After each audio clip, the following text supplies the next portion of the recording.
Assalamualaikum warahmatullahi wabarakatuh. Perkenalkan, nama saya Nupriyanti Krisna, NIM 1812020076. Di sini saya akan menjelaskan tentang tahap-tahap konseling. Pada tahap pertama yaitu tahap pengantaran.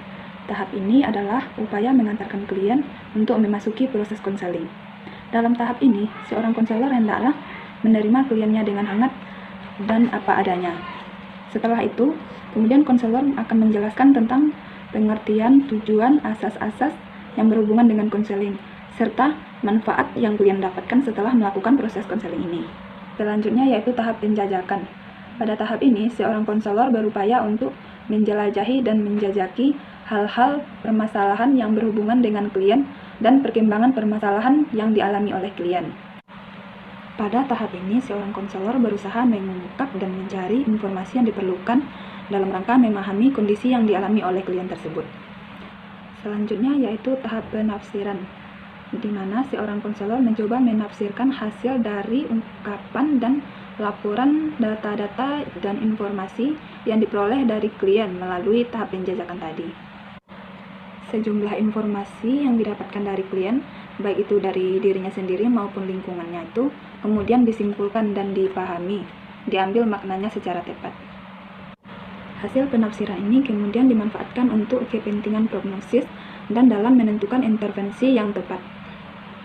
Yang terakhir yaitu tahap pembinaan. Seorang konselor mempengaruhi dan memberikan alternatif solusi terhadap masalah yang pernah dialami oleh klien tersebut.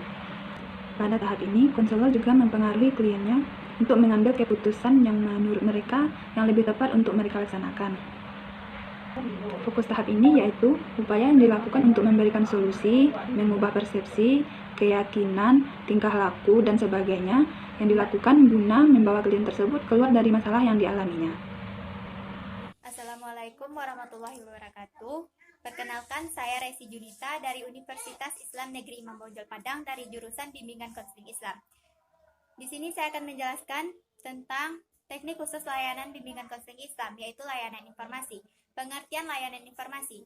Layanan informasi adalah layanan yang memberikan pemahaman kepada individu-individu tentang berbagai hal yang diperlukan dalam melaksanakan tugas ataupun kegiatan.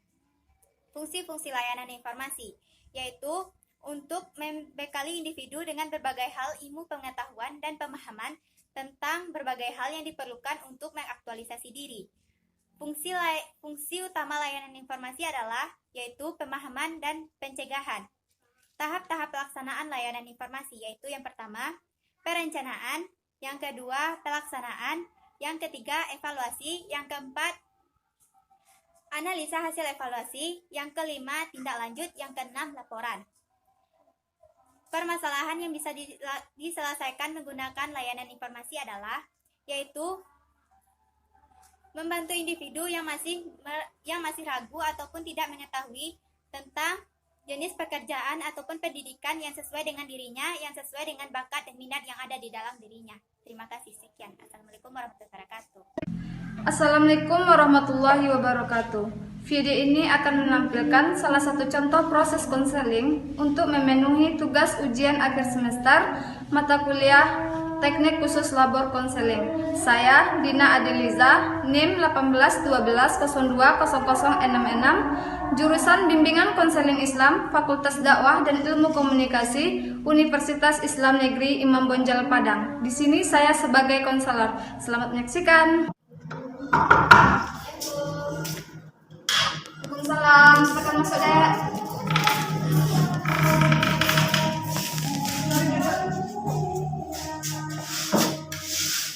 Maaf kak, apa saya mengganggu waktunya kakak? Iya, tidak apa-apa dek. Apa sebelumnya dek sudah pernah melakukan konseling? Belum kak. Baik, sebelum kita melakukan proses konseling, kakak akan menjelaskan tentang konseling. Konseling itu merupakan proses bantuan yang diberikan oleh seorang konselor kepada klien untuk menyelesaikan masalah. Oh gitu ya kak. Ya, kemudian proses konseling itu juga mempunyai azas-azasnya, yakni azas yang pertama yaitu azas kerahasiaan. Apakah adik sudah tahu tentang azas kerahasiaan? Belum kak. Jadi maksudnya masalah adik ini hanya adik dan kakak yang tahu. Jika ingin menceritakan sama orang lain silakan, tetapi Tapi kakak tidak akan menceritakan sama orang lain tanpa seizin adek. Kakak ingin adek mengikuti proses konseling ini sampai selesai dengan sukarela. Oke, kita duduk santai aja ya. Oke, sekarang coba ceritakan masalah yang adek alami sekarang. Jadi begini kak, aku sering membantah pada orang tuaku. Dibalik itu, aku merasa ada kesalahan di diriku. Oh, sering membantah. Iya kak, setelah itu saya merasa menyesal, tetapi kejadian itu selalu terulang kembali. Oh, jadi seperti itu terus. Iya kak, Hal ini sejak kapan? mulainya saya sekolah online kak. Gitu ya, Dek. Biasanya adek disuruh apa sama orang tua? Saya seperti disuruh ke warung, saya sering membantah, apalagi disuruh menjaga adik misalnya di rumah saya berkata-kata. Jadi respon orang tua adek Iya, orang tua saya sering sedih, tapi tidak pernah mengeluhkan dan saya. Oh, sedih ya? Nah, kalau adek sendiri bisa nggak menjawab kenapa orang tua adek bisa sedih? Ya, Di orang tuanya, kakak seperti kakak menjadi adek ya? mereka adek pergi sana beli bumbu dapur, terus ibu marah-marah gitu kak. Nah, padahal aku diam aja nggak ngejawab apapun. Nah, itu kan adek sudah berperan menjadi dua orang. Nah, sekarang kakak minta adek mempraktekkan menjadi seorang bapaknya. Nah, pergilah kamu sana ngantarin adek. Males lah, Pak. Oke, sekarang adek sudah bisa merasakan bagaimana perasaan bapak adek. Sangat sedih kak. Sedih ya? Iya kak. Kalau ibu gimana? Iya, mungkin ibu sering merasa sedih dengan kata-kata yang sering aku ucapkan. Terus bagaimana cara adek menjawab ketika disuruh sama ibu? Nanti lah aku malas, terus aku langsung masuk kamar aja kak. Terus di kamar adek ngelakuin apa? Biasa kak, biasanya rebahan sambil main HP. Di rumah ada nggak yang tidak adek suka? Nggak ada, Kalau di sekolah? nggak ada juga. Sama pacar? Ya seperti itu kak. Jadi yang kita bahas hari ini adalah adek suka membantah perintah orang tua. Tetapi di sisi lain adek juga merasa sedih. Adek maunya seperti apa? Saya ingin menjadi lebih baik lagi kak. Merubah diri sendiri. Sekarang apa yang ingin adek lakukan? Berubah sikap terhadap orang tua kak, menjadi lebih baik lagi. Maksudnya sikap yang kayak mana nih? Ya seperti membantah kepada orang tua kak. Adek sendiri berapa saudara? 3 kak. Adek anak keberapa? Pertama. Oh, anak pertama ya.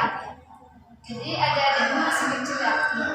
Kalau seandainya kamu bersifat seperti itu, adik-adikmu melihat nggak? Lihat kak. Kamu mau nggak adik-adikmu membantah seperti kamu? Enggak kak. Jadi kamu anak pertama, adik-adik kamu itu meniru nggak? Iya. Gimana caranya supaya adik-adikmu tidak meniru? Ya aku tidak akan apa yang disuruh orang tua saya. Nah, sekarang kita beri contoh lagi ya. Sekarang kakak yang menjadi bapaknya. Baik kak. Tolong beliin bapak gula ke warung, Dek. Baik pak. Oke, jadi gimana, Dek? Apakah adik sudah mempunyai pandangan sikap yang lebih dewasa belum? Sudah kak.